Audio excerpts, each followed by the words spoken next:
Hey everyone, Nura here. Welcome to our weekly Friday night Astro-Healing, where we dive into some recapitulation of the weekly themes. So we're doing this every Friday night at 5:30 p.m. Arizona time, which right now is the same as Pacific time. And I really love doing these because, well, for one, I get a nice dose of recapitulation and remembering. And I always come away from these sessions really grounded. And that's my hope for you. That's my intention for doing these with you. So if you're here live, feel free to drop your name and where you're coming from in the comments. And if you have maybe a word that you would summarize your past week with. Mine was, welcoming. That's been my word, and I've been feeling that a lot lately. I'm recently regrounded in a new place, as some of you know, and it's very Jupiterian, and we have a lot of Jupiter action right now with the Jupiter conjunct Neptune approaching in Pisces. Hello, Francisco. So good to have you here. Hello, hello. The people coming in on Facebook, it just says hi, and it just says Facebook user. So I don't know. I don't know if I know you. I'm sorry if I do. But all I see is Facebook user. But anyways, it's so nice to be here with you tonight. So maybe just thinking back to what was the overall energy? What was the content of your past week? Even if it was an emotion, an emotional word, because we also have this Venus in Pisces. So we do this recapitulation for the very important reason that remembering is central to all of our healing work. And even if we think about things that happened when we were children and the stories that we attached to what happened, a lot of times we can go back to that experience and reclaim a piece of it or tell the story in a different way and realize that maybe the way we thought we remembered it maybe wasn't completely accurate, or maybe we were told things by our parents, but they were only told from a very particular angle. And so we only received part of the story. But what recapitulation does is it allows us to go back into those times, those spaces, and reclaim, retell the story. And from this higher vantage point, we come around this cosmic spiral time and time and time again, and hopefully with greater wisdom every time we reconnect with the same energies. So what we do in this space is really like a mini practice of this huge lifelong practice. And it's just to get you into the routine of doing it. It's a lot easier to remember things when you are practicing this week by week. So whether you do journaling every night, I know sometimes it's kind of hard to make sure that you journal in the same way with the same detail every night. Sometimes maybe it's a little bit easier to do it week by week. And so that's why I offer this space. And so it would be probably very helpful if you have a calendar or your phone nearby, and we don't have to make it super complicated, but even if you can just put a word or a feeling in each of the days, and then you can actually go back and retell the story. But it is so healing. We are in this remembering, we are literally remembering. So much of our life is this dismembering process, right? Like we leave pieces of ourselves in all of these different places. So by remembering, we are pulling all of ourselves back together, and with greater clarity, with greater balance, to support being able to move forward in a more integrated way. Okay, so we've got hello, hello. I'm seeing a few more people popping into the chat. Thanks for joining. Wow, some big transformations. Wow. So I've been saying this a lot, this Jupiter Neptune energy, and we actually haven't even gotten there completely yet. It happens April 12th. So that'll be coming up in the week ahead in 4 days. But I've been mentioning a lot the energy of massive endings and massive beginnings, because whatever Jupiter touches, he expands. So in the sign of Pisces, the sign of endings, we hold simultaneously the completion of a cycle and the beginning of a new cycle. It's the time where the seeds are planted, but also a lot of times of endings as well with Pisces. And so very important to feel our feelings around the cycles that we witness. And so one of my phrases for last week was understanding our own multi-dimensional resonance. Oh, I'm so glad, Ashley. I'm so grateful for this space too.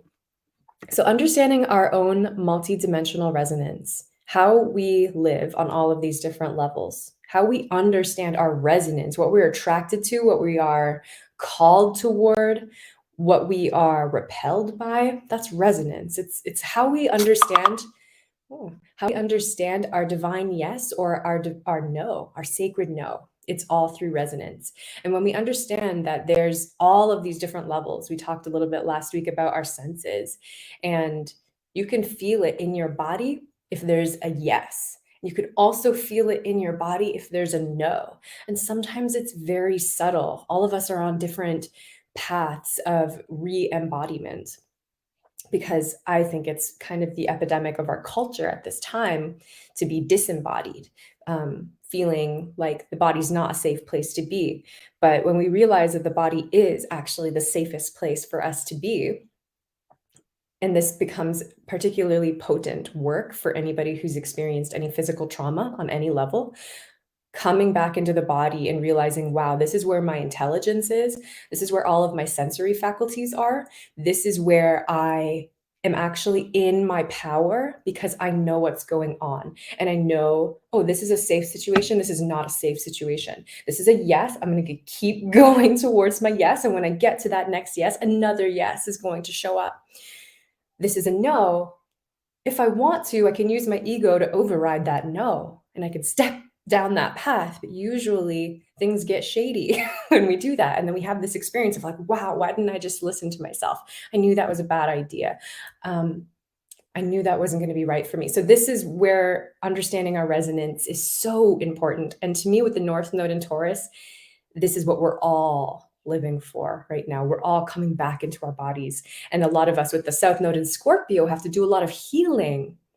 That's the energy of Scorpio. It's like magnetize the potential of healing, expose what's in the shadow so we can bring it up to the surface, to look at it, to love it, to heal it. And then we have to come back into our bodies so that we don't put ourselves in dangerous situations again, or perhaps we feel more empowered the next time a similar, potentially wounding situation comes up. So there's a lot of energy around empowerment, releasing victim mentality as well. That's often something that comes up really strongly when we're doing shadow work, particularly with the South Node in Scorpio. So all of this is very, very strongly energized right now. So if we think about last week, let's go day by day. And so today's Friday. Let's go all the way back to last Friday, the 1st, April Fools. We've had, since the sun entered Aries, we've had this almost like this fast forward energy. And we're also working with a time when we don't have any planets retrograde. And when we have no planets retrograde, we tend to feel fast forward. But what can happen is we actually feel like we move a little too fast. But we also, around at this time, April 1st, we had a new moon in Aries. So I've said this, I think, before, but I'll say it again. I noticed that when we had the sun enter Aries at the vernal equinox, March 21st, there was this one, it was almost like one part of us stepped forward into Aries. But the emotional part was still completing a cycle with Pisces. And so there was a lot of emotional heaviness that came through almost until this April 1st time when we had the new moon in Aries. I almost feel like first the masculine stepped forward with the sun, like the focus, like we wanted it to be spring and we were excited about that. But then like all of us came forward when the moon also began a new cycle. So we're still working actually with this Aries new moon cycle and thinking about, okay, we had some seeds planted. And right now we are at the first quarter moon in Cancer. So right now is actually a really potent time to actually think back like, okay, what were the intentions I was hoping to set around the new moon? What so far has come of it? This is actually a really great time to get our intentions to paper and see what we can actually do about it right now. So think back, what was happening for you about a week ago? What were you hoping for? What was starting to come through? What were you feeling inspired by? What new cycles were wanting to begin? Okay. And then April 2nd, we had the moon in Taurus. You can think about whenever we have the moon in Taurus, we're going to have also a moon Uranus conjunction. So between the 2nd and 3rd, that last weekend, Saturday and Sunday, we had the moon conjunct Uranus. And Uranus long-term in Taurus is bringing on the liberation of our values. And I've been noticing almost every month when the moon comes back to this conjunction with Uranus, there's a conversation about money. There's a conversation about, okay, should we spend money on this thing or not? That's a very practical Taurian conversation to have. So maybe you've had some conversations like that. And so maybe making any notice too, have you had any shifts in priorities? Because that's also very moon with Uranus. Uranus is wanting to liberate what we value, liberate our priorities. And so what has been coming up for you in the emotional realm? And almost, I think, learning a new emotional guidance system to give us information about what we really value, because I think a lot of what we think we value comes from this space. But when we get more into our body and we're like, oh, I actually really value peace. I actually really value simplicity, serenity, calm, quiet. These are things coming up for me. So you'll have a few of your own words, I imagine. But when I'm valuing this peace, there's all these other things that I thought that I valued that almost drop away. So you might notice things like that happening whenever we have the moon near Uranus, because it's the emotional intelligence that's really guiding us to the new priority. So we have to be able to listen. Okay. Then when we move into April 4th, this was last Monday, last moon day, we had Mars conjunct Saturn at 22 degrees Aquarius. So this is a lot of fast forward motion with Mars, but also a challenging to the status quo with Saturn. We've seen a lot of interesting things like Elon Musk buying a certain number of shares on Twitter, and like, what does that mean? That's kind of what I imagine was at least an example of what's going on with this Mars Saturn.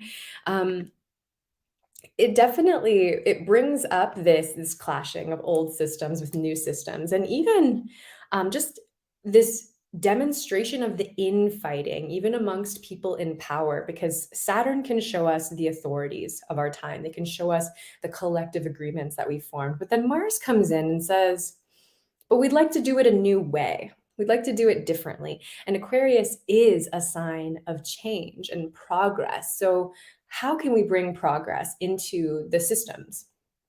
And so food for thought. That's on a collective level. If we pull it into the personal level, where are you sort of meeting yourself in your sort of young, a sort of progressive new focus versus tradition? Like, is there a battle going on within you? Really wanting to try something new, but really wanting to hold on to something old. Is there anything like that happening? And just like a new moon, whenever we have a conjunction between two planets, it's similar to a new moon energy in that you don't always see the happenings right away.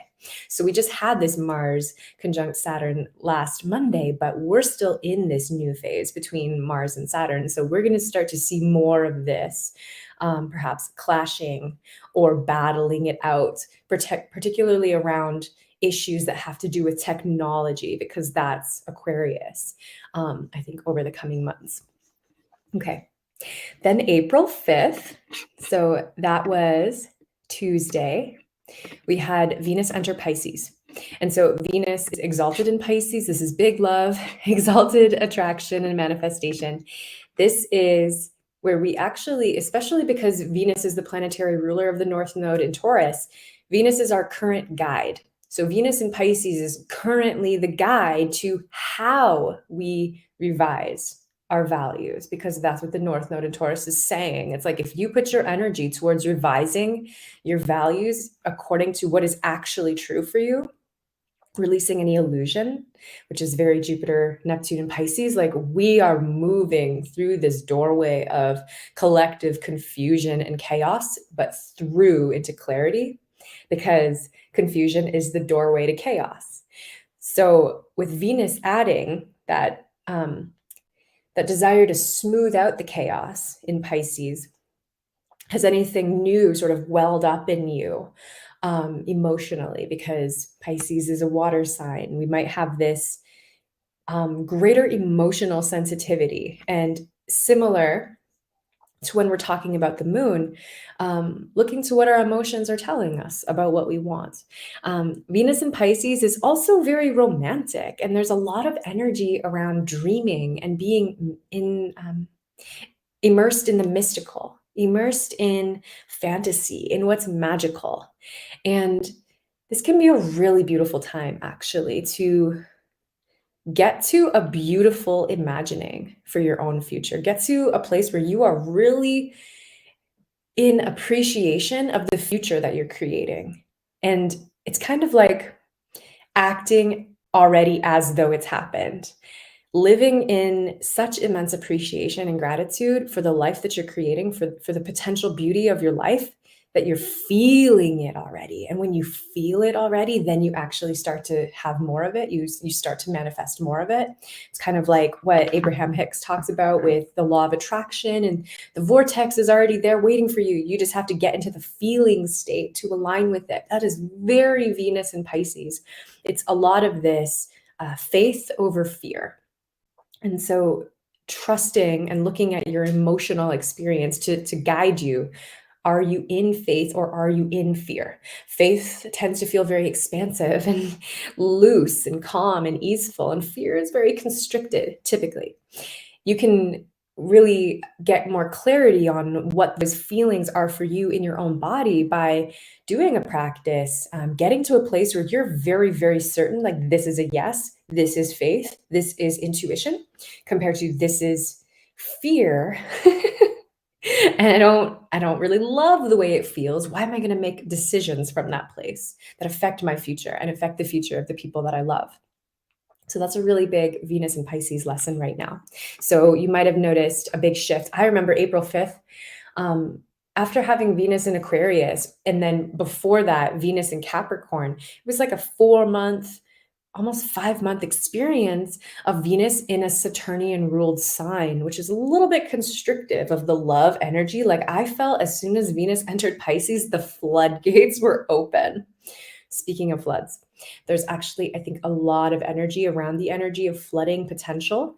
And especially if we look ahead, April 12th to the Jupiter-Neptune conjunction, I took the liberty of just researching. I was like, in history, when we had, so the last time we had a Jupiter-Neptune conjunction was 1856. And I just did a quick search to see, was there flooding at that time? And the first thing that came up was the Great Flood of 1856. And I think this happened in France, but I think it also happened in multiple other places.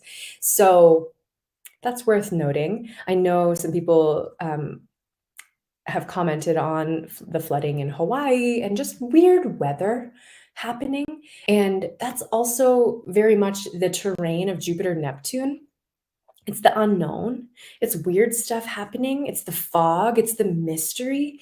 So there's a lot of that energy right now. And I think Venus wants to make it easier. The way it is easier is by you choosing faith over fear, because we don't want to get into these fear apocalypse trajectories. It's very easy to get into those trajectories, especially depending on the media that you consume. But this is kind of what I perceive as the test. It's like, if you can get through what's going on in this time, in the energy of faith, you can get through anything. And I think it's creating a lot of resilience. There's a lot of opportunity for emotional clarity and resilience at this time. Okay. So what else did we have last week? Okay, April 5th, we had Jupiter in Pisces, semi-sextile Saturn at 22 degrees Aquarius. I wrote about this as tempering for expansion. This was also April 5th. And so what do I mean by that? Tempering for expansion. Kind of the same way that you would temper metal or temper glass. Like you get it a little bit hot and then you move it a little bit. And then you get it a little bit more hot and then you move it a little bit more. It's kind of like that. We can use that same strategy when we have this kind of aspect relationship between Jupiter and Saturn, because you don't want to just expand too quickly, right? And then it breaks, because Saturn wants to keep us safe. Jupiter wants to open us up to the possibilities. But we can, if we kind of do it little bit by bit, there's safety in that, but we're not blocking our expansion, but we are expanding cautiously. We are expanding in a practical way, in a grounded way. So that leads us all the way up to today, April 8th, where right now we actually have Jupiter sextile the North Node in Taurus. So everything that I was just talking about, this expansion, this Jupiter and Pisces expansion, sextile, which means opportunity, the North Node in Taurus, which is this invitation into greater abundance, greater prosperity. And the strategy, when you put these together, is simplicity of worldview and relationship to self. And notice how those two come together. Like, what is your worldview? What do you think is going on in the world? What are your life philosophies? What do you believe? This is also the realm of Jupiter, your beliefs. And then North Node in Taurus. Taurus is a sign of self-relation, our personal values, our personal priorities. What is our relationship to ourself? And then how is that influenced by how we view what's going on in the world?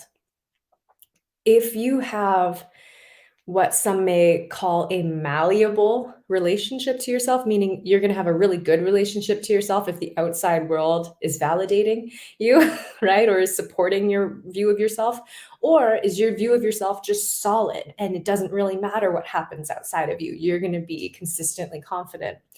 That is what I think the North Node in Taurus is actually inviting more of us into, rather than this, okay, I'm good if the people around me are good, or I'm good if the world is good. That's kind of this conditional confidence. Whereas I think the North Node in Taurus, when aligned with this sextile with Jupiter, it's like, have faith in yourself, have faith in what it is you came here to do, so that you can be in this alignment, this consistent confidence. And that way it doesn't matter what's going on outside of you. Nobody could take that away from you because it is yours.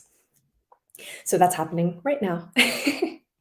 So if you are journaling with this information, I would recommend you to ask yourself questions like, well, what is my worldview right now? What do I believe is happening in the world right now? And what is my place in it? Who am I right now? What resources do I have to live my mission right now? How can my relationship to myself benefit by expanding my worldview to include faith? There's that opportunity with Jupiter and Pisces right now. Okay. So now when we move into taking a quick look at what's coming for the week ahead, well, first of all, April 10th, we're going to have Mercury enter Taurus, and Taurus is slow. Okay, so of course we have the North Node in Taurus. When Mercury joins, Mercury, our thought processes, our mind is going to add a lot of reflection to this whole process. So we've been talking a lot about emotional awareness. Now we get to bring the mind in. We get to bring the realm of conversation into all of this. So my mantra for this, my strategy moving ahead for the week is speak soft and slow. The world will wait. And if you follow any of my other work, particularly around the Venus gates, you'll know we were working currently with the Venus gate connected to the throat chakra. And so, of course, Taurus actually rules the throat in medical astrology. So does Mercury have strong affinity with the throat chakra. So there's a lot of throat chakra energy right now. And the strategy of Taurus is go slow. If you don't have an answer when somebody asks you something, just chill until you have the answer. It's okay to say, I'll just tell you when I have an answer, right? Rather than this feeling of like, I've just got to come up with something on the spot. So the strategy is self-containment in how you communicate. So stay on the lookout for opportunities to communicate in a way that brings more harmony into your life with Mercury and Taurus. We will also have Saturn squaring the nodes. And we've been in this energetically for a while, but the exact Saturn and Aquarius square the nodes, both happening at 22 degrees of their respective signs. So Saturn in Aquarius square North Node in Taurus. This is a fixed square. And fixed signs, fixed energies really point to deeply ingrained patterns, deeply entrenched karma. And so Saturn actually being the lord of karma, the ruler of karma, really holding both our karma and our dharma. And really those are just, you flip the script from karma into dharma because your mess is your message, right? And all that you learn to heal and clear in yourself, you do for the world, and it actually becomes part of your purpose. So there's this square between North Node and South Node, and the linchpin is Aquarius. So this kind of shows, in a general sense, if we look at the South Node in Scorpio, there's deep healing that wants to happen, deep transformation that wants to happen. And then there's this North Node in Taurus saying, bring it into the body, come back to simplicity, come back to self-trust. What makes this difficult at this time is Saturn in Aquarius. And there's a lot of ways to look at it. It could be externalized in what's going on in the world right now, because that's the structure of our current reality is Saturn in Aquarius. It's like the people are the problem. The collective is the problem. These other people, we can kind of externalize it. But if we really wanted to do some conscious evolution, we could internalize it. We could look at, okay, in what way am I actually acting out this Saturn in Aquarius? This will be a question to explore and observe what comes up for you this coming week, particularly around exactly April 11th, which will be a Monday. Where am I blocking myself? Where am I blocking myself for my own evolution?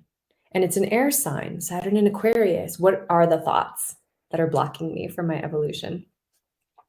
And so in the name of recapitulation, which is what all of this is about, circling back to that, all of this is important just to give you something to tether yourself to.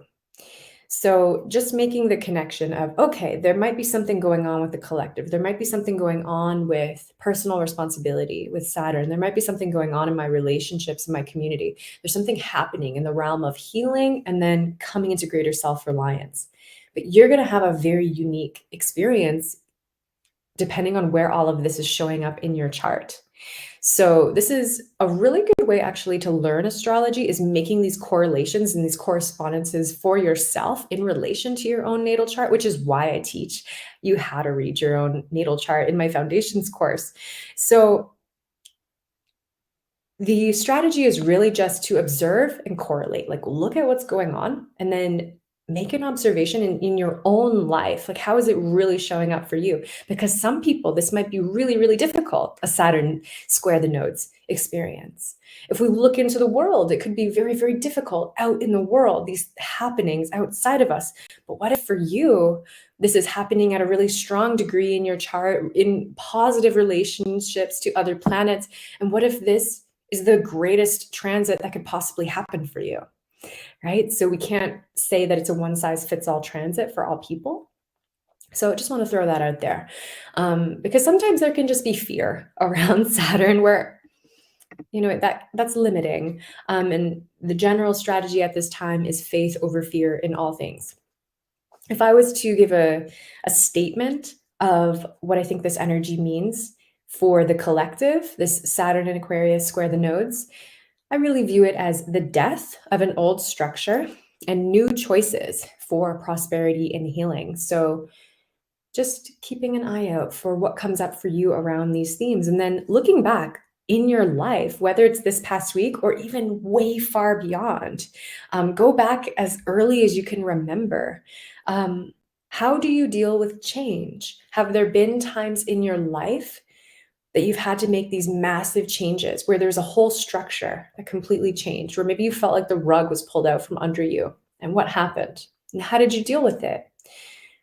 What was the quality of your relationships around these changes? What was the quality of your communication with other people with these kinds of changes? And so having this recollection of, oh, okay, I've been here before, it makes it a lot easier if you need to do it again from a place of more control, more self-control, more balance, more personal integrity. Okay, so I mentioned that April 12th, next Wednesday, I believe it is, no, Tuesday, next Tuesday, April 12th, we're going to have the Jupiter conjunct Neptune at 23 degrees Pisces. So massive endings, perhaps flooding into new beginnings. And then April 14th, Thursday, we're going to have Mars enter Pisces. And then April 16th, so just a week from now, we are going to have the full moon in Libra, which will be the final major moon phase before we re-enter eclipse season. April 30th, we'll have an eclipse. So we're actually in this process where it would actually be so immensely beneficial for you to go back and remember what was going on for you in the eclipse time last November 2021, because we tend to work with these 6-month intervals with eclipses. So there was something that was accelerated, perhaps seeds that were planted last eclipse season that now you more than likely are seeing the manifestation of it by now.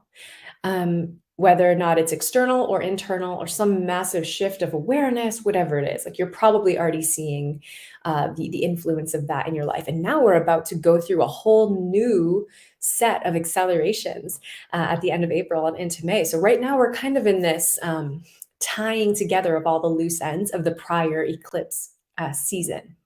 So you might really want to actually go back and remember, especially what has transpired for you in the past 6 months, and write down as much as you can. Even if you just go in your calendar, like week by week, like that thing happened this week, and this was how I felt about it.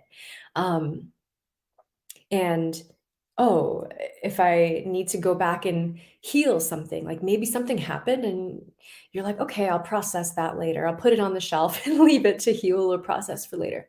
Well, this would be a really good time to revisit those things, because what you didn't heal and process in relation to the last eclipse cycle is going to come up in this coming eclipse cycle. So you want to be clear, you want to be aware of what it is that's happening and coming. So hopefully that's helpful for you. I pulled a couple goddess cards before starting this live, and I just asked the question around what would be most helpful for myself and for all of us moving through this week. And so I pulled Isis and Bridget. So Isis, her message is, your heart will be healed, have faith. She's also the great mother goddess. And so this really points to this faith over fear in all things.